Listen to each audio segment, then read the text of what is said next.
And so that had a Kurdish region for self-determination set aside.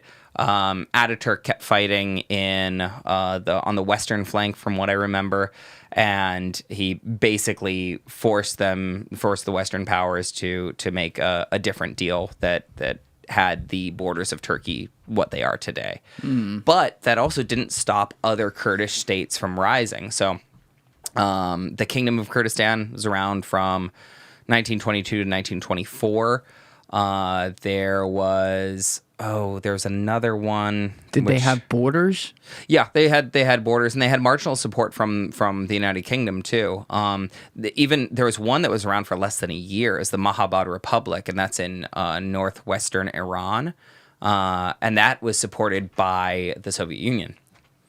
So it's not unusual that at this point in 2017, this region was trying to self-determine the world's, they were trying to self-determine a Kurdish region. It's not unusual. In fact, it's the rule. It's rather not the exception. This has been tried many times before, but because the arrival of a new country doesn't benefit the allied, the dominant military and economic powers in the world, then it's sort of refused. And it leaves these individuals who want self-determination in the world and who want to write a story on the land that they live on, it leaves them, according to the rest of the world, not there. So wait, how did they, what was the second one? There was the Kingdom of Kurdistan from 1920 to 1924, you said? There was one more, I can't and how remember did that it right end? now. Was it bloodshed? Or was it... I think so fascinating. I believe the Turks basically just moved on it and were like, no, this isn't. This is our land now. Yeah. And what was the second one called? Actually, I can read it right here. Got the little book in front of you. I do. Yeah. Okay. Saladin the Great. I always have him on my cell phone background. Treaty of Lausanne. Okay.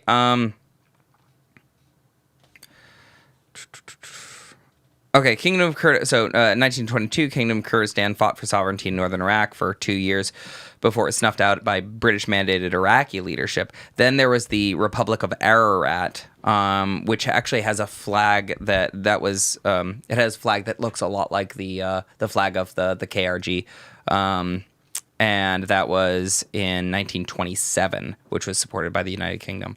And then the Republic of Mahabad in northwestern Iran, lasted for less than a year. So there have been attempts to do this, and I think the thing that was really exciting for me about going to live in Iraqi Kurdistan is like, well, wow, not only would it be possible to live in a country that as it was founded, but it's the first time that like a Kurdish state was arriving in the world. Why are they not? How do they not have borders at this point? They have a government. They have militaries, right? They have all these people. They exist within, as you said, the same continuous land area. Yeah. What's to stop them from just like setting up a soldier on each side and saying, fuck you, Iraq, fuck you, Syria? I mean, it wouldn't be hard to say that to Syria, sure. But like, this is officially. Well, look, this goes back to statecraft, right?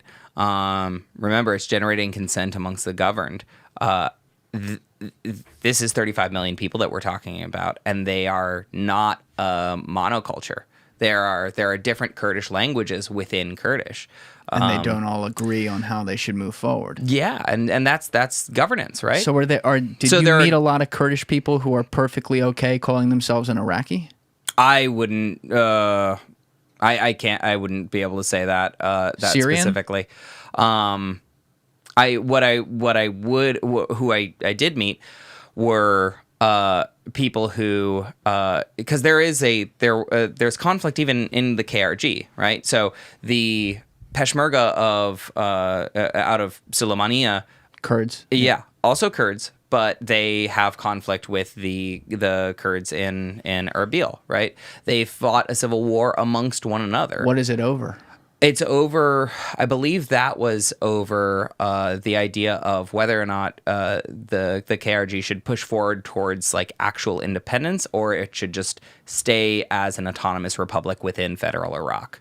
That doesn't make that makes no sense to me. Like, and I know this is just some idiot American talking out loud. I understand that. I just can't.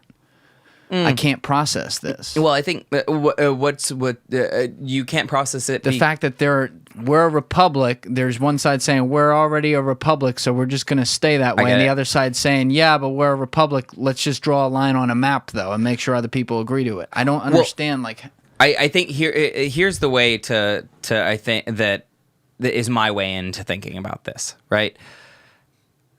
If you have a tentative peace, but you have a peace, and you have a stable region, is it worth it to have a violent revolution and to fight a war? Is it worth it? Because when you draw a line on a map, at least for the most part, there's one country in this that doesn't have to fight a war, and that's a pretty goofy place. But I'll tell you about that in a second. But when you draw a line on a map, the thing that you have to sign on for first and foremost is we're going to spill a lot of blood and we're going to spill a lot of treasure. So on the other side of it, is it worth it to say that you're an independent country? But right now, do Iraq or Syria get anything from a financial perspective, any benefit, whether that be being able to utilize the resources, being paid tax, whatever, from the Kurdish occupied areas? Yeah. Oh, yeah, certainly. Yeah. Okay. See, that's the misconception I have, because the way you read this, when you read books that are describing this area, they sound autonomous. They sound like if they got a bill in the mail from Iraq, they'd be like, fuck you. No, but they work together. I mean, they are autonomous, but they also are like they do work together. There are Kurds who are in the Iraqi parliament.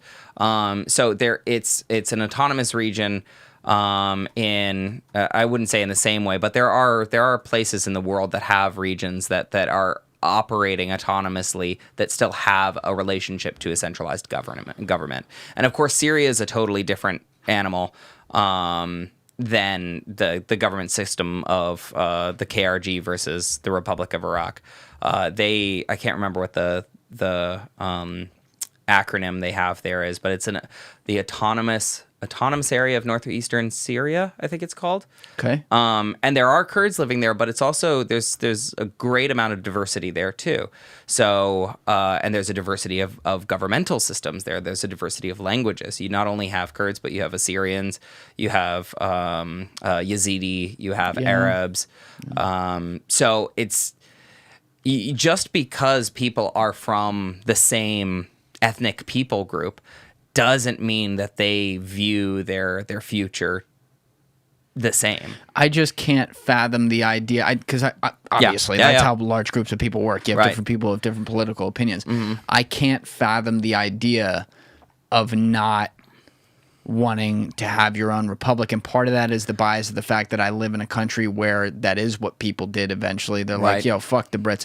But in fairness, to buttress your argument here, there were plenty of people who said, no, we're a loyalist. We're not gonna fight Britain. This is fine. Yeah. But I just don't like the loyalists descended instantly, or very recently from Britain, right? Like half of them came here, like that generation, right? So they're still like, they know Britain. These people are their own people, and they've been that way for generations and generations and generations and generations. So they may many of them, not all of them, but many of them may ascribe to like Sunni Islam, which is a common religion with some of the Islamic sects there. But I don't understand how they would ever feel like, yeah, you know what, we're a part of Syria. That's fine. Mm-hmm. You understand why I can't process that mentality? Do. And part of it too is the idea that like we all have different identities at different times, and the point at which it becomes critical to your identity to fight, to engage in violence in order to, to engage in years and years of diplomacy to draw a line on a map because your one identity dictates that. that's a matter of the leaders of your country. That's a matter of the appetite for violence, for warfare that they have. I mean, I was being driven in a cab by a guy after there was some fighting in Kirkuk, and we were just talking. He mentioned that he was fighting over like the past weekend, and I'm like, you're driving a cab now, and he's like, I know, but like I'm driving a cab, like I got to make money, but I'm still a Peshmerga, and it's like, so you're not getting paid enough to like take care of your family. You're still driving a cab right now, so it's almost like you're being paid in a kind of patriotism. You're being paid in the future tense of your country, and I don't think that's that dissimilar from people hyper nationalistic people in other countries that aren't actively engaged in warfare. Sometimes the people who are the most feverishly nationalistic are the people for whom the country has done the least, right? Thank you for watching the video, guys. Please hit that subscribe button and check out this clip's full podcast episode by clicking here or in the description below.